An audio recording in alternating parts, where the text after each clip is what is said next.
So when we got our first look for IG-88 and IG-11 coming for Star Wars Legion, we put them in context of what we knew at the time. But since we've now gotten the full reveal for these guys, so I wanted to run down that today and talk about why I think I was wrong before. I think IG-11 might actually be better than IG-88.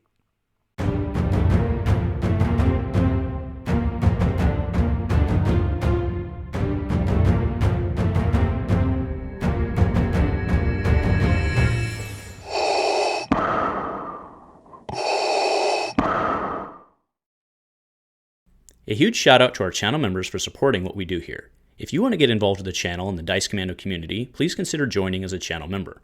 Remember, these videos are only possible with your support. You can show that support with a like, a subscribe, and by leaving us a comment and sharing your feedback. Community first, and go Commando. Hey there, Star Wars Legion folks. Welcome back to another Lazy Legion Sunday here on Dice Commando. Thanks so much for tuning in. It has been a spell, but we are back. I got pretty sick there for a while, and you know, when you shoot Sunday mornings and you wake up in the morning and you sound horrible, you just don't want to shoot, but we're feeling better and we are back. So yeah, we got the full reveal for the IG units. I am almost certainly picking up this box. These guys just look really cool. And yeah, so when we went through when we got the first look, I guess, let's call it that, right? We got the first look of these guys. I went through and I was, you know, we had the cards. We didn't have all the upgrades, and we certainly didn't have the command cards, which make a difference. But in the time sense, basically what I've come around to is that I think IG-11's probably better. I kind of at the time leaned more into IG-88, but I think IG-11 might have the advantage. So let's talk about why I'm saying that. Right, so IG-88, so both of these guys have the same health, the same courage, okay? IG-88 surges to crit, IG-11 surges to hit. So armor 1, they both have that. IG-88 has Arsenal 2, so he can use 2 of his weapons, and IG-11 has Gunslinger. So that's kind of the more important point here, right?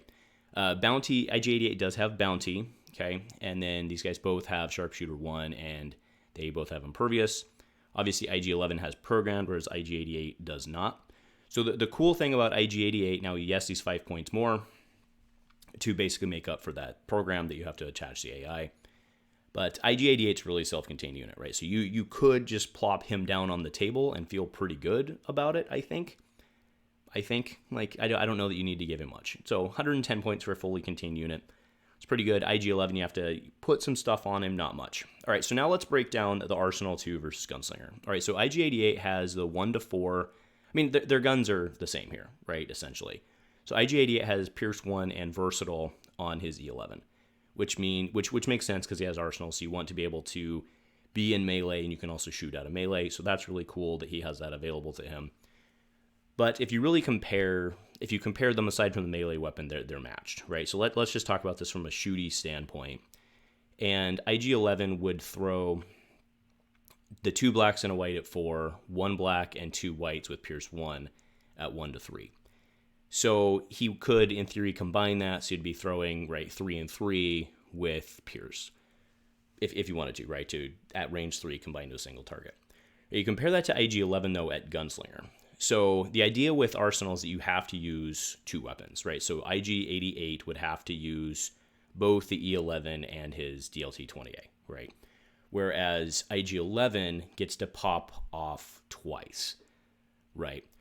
So really, if you're looking at the combination of Pierce, IG-11 gets 2 Pierce shot at range 1 to 3, obviously, would get 2 Pierce shots at different units. Whereas IG-88 would get 1 Pierce shot, albeit with more dice. I think that over the course of, and do keep in mind, IG-11 can do, and I'm just talking about this in terms of Pierce, right? He can still do like the range 1 to 4 thing. But I think combining, you just get more Pierce out of it. So I think probably that's why I'm leaning now towards IG-11 probably being the better unit. And then the other thing to put in context here, right, is the Rebels. So IG-88 only works for Empire, and IG-11 can work for Empire or the Rebels. And I think IG-11 fits really well into a Rebel Pierce list, right? There's no shortage of cool Pierce on the Rebel side. They also have just dirt cheap units, so you can run a lot more of your hero style units. And I think he probably makes more sense to use in that context, right? Like I could very much see him with Sabine, like that's a lot of threat on the table, right? So yeah. All right, so let's go ahead and go into the rest of it right now. Now that we've done the comparison, let's go into IG-88's command card. So we have focused on the kill, which is a 1-pip, and we have independent programming, a 2-pip. So focused on the kill is permanent, as is independent programming. So focused on the kill while IG-88 is performing an attack against a unit that is a target of a bounty keyword, that unit cannot spend tokens. Pretty cool. If IG-88 has wounds equal to or exceeding his threshold, he's not defeated until the start of the end phase. That's pretty cool. Also, they're going to know that you have that, and I think that creates problems for them, right? As long as, it'd probably take a game or two to figure out how to use it exactly the right way, because you look at it and you're like, oh, well, yeah, I just want to, play it right before I die and then I live. So I mean, fine. But I think there might be a little more to it than that. We'll see once it gets on the table. For independent programming, which is kind of funny because he doesn't need programming for AI, but yeah, anyway. So each time IG-88 issues an order to himself, he gains an aim token. Pretty cool.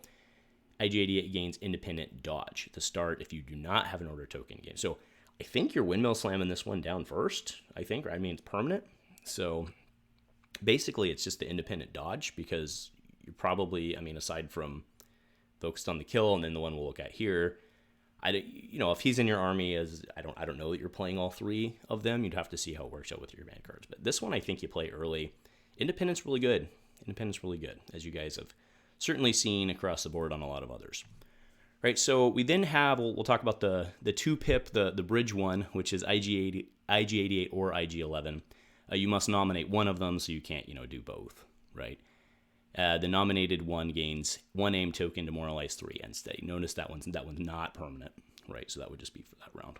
Okay, so that's okay. Now we go into IG-11. Do note, by the way, that's because of this one, IG-88 only he has a 1-pip, a 2-pip, and a 2-pip, right? Instead of a 1, 2, 3. And then IG-11 has a 1, 2, 3. So it's his 1-pip mechanical carnage. He loses gunslinger. But the first time he declares an attack action during his activation, instead of attacking normally, he performs 1 attack against each enemy unit at range 2. So that makes sense.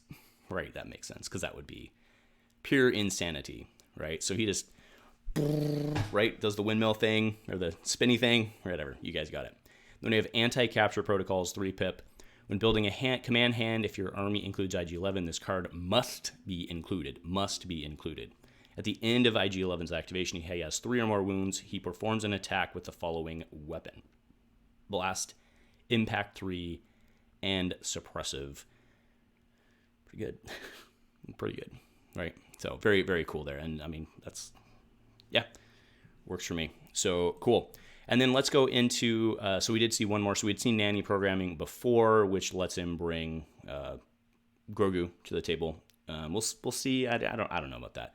I'm not sold on Grogu. I could be very, very, very wrong. It's not like I haven't been wrong before. It's kind of how we started this episode, but I'm not sold on Grogu. But IG-11 gains AI dodge move. Okay. Which is not bad, right? That's not bad. Like AI move, it's not bad, right? And then bounty programming. So you gain bounty. That's pretty hot. And aim attack. So that's, gaining bounty is cool. Gaining aim attack for AI is a little not.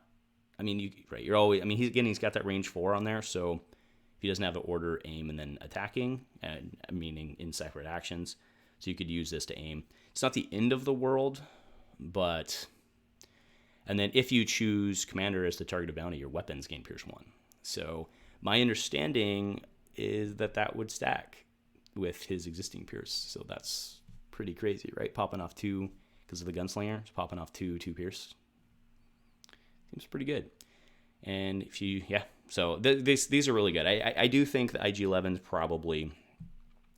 The aim attack on this is, the bonus of this is really good, but the aim attack's not as good as the AI move dodge, right? So, and do keep in mind, by the way, nanny programming, this is actually important, because nanny programming's 0, right? So that actually makes IG-11 a 105-point unit with AI move, basically. That's mostly what you're going to use him for in that case, right? Just move and get in position, then fire. And sure, then you can't do it with a tokens thing, but yeah, I think he's so. Anyway, we'll shut that down and bring the unit cards back up. But I think overall, especially once you really start to put into context of the armies he can pair with, I mean, honestly, I've been mostly skewing towards Empire since my clones are just, right?